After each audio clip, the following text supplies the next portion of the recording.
పిత పుత్ర పవిత్రాత్మ నామమున ఆమేన్. ఈరోజు ఫిబ్రవరి 3వ తారీఖు. మార్కు సువార్త 5వ అధ్యాయము 1వ వచనము నుండి 20వ వచనం వరకు.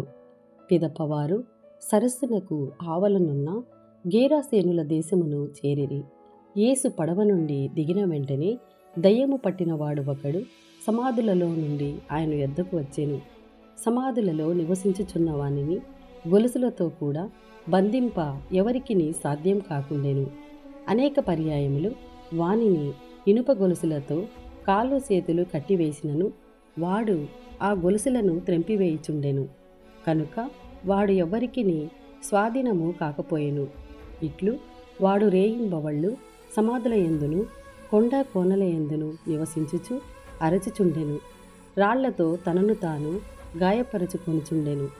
వాడు దూరము నుండి యేసును చూచి పరిగెత్తుకొని వచ్చి పాదములపై పడి ఎలుగెత్తి, సర్వోన్నతుడవగు దేవుని కుమారా యేసు, నా జోలి నీకేలా? నన్ను హింసింపవలదు. దేవుని సాక్షిగా ప్రాధేయపడుచున్నాను అని మొరపెట్టెను. ఓరి అపవిత్రాత్మ, వీని నుండి వెడలిపోము అని ఆయన శాసించినందున అతడట్లు మొరపెట్టెను. పిమ్మట ఆయన, నీ పేరేమి అని వానిని ప్రశ్నించెను.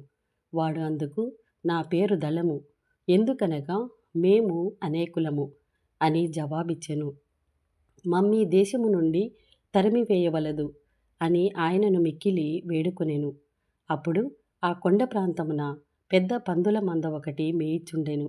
మమ్మందరినీ ఆ పందుల మందలో ప్రవేశింప అనుమతి దయచేయుడు అని ఆ దెయ్యములు ఆయనను ప్రార్థించెను.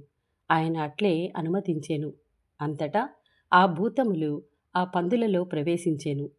రమారమి 2000 సంఖ్య గల ఆ మంద నిట్ట నిలువుగానున్న మిట్ట నుండి సరస్సులో పడి మునిగి ఊపిరాడక చచ్చెను.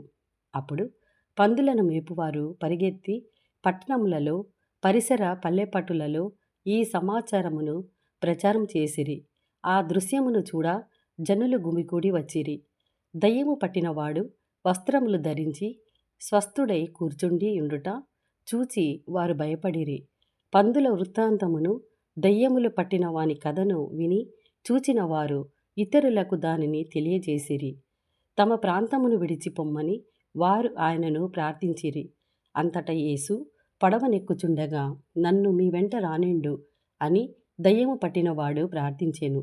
అందుకు ఆయన సమ్మతింపక, నీవు నీ ఇంటికి నీ బంధువుల యొద్దకు వెళ్ళి ప్రభువు నిన్ను కనికరించి నీకు చేసిన మేలును గూర్చి వారికి తెలియచెప్పుము అని వానిని ఆజ్ఞాపించెను. వాడు వెళ్ళి యేసు తనకు చేసిన ఉపకారమును గూర్చి దెకపోలి ప్రాంతమున ప్రకటింపసాగెను. అందుకు వారు మిక్కిలి ఆశ్చర్యపడిరి. ఇది ప్రభుని వాక్కు. సర్వేశ్వరునికి వందనములు.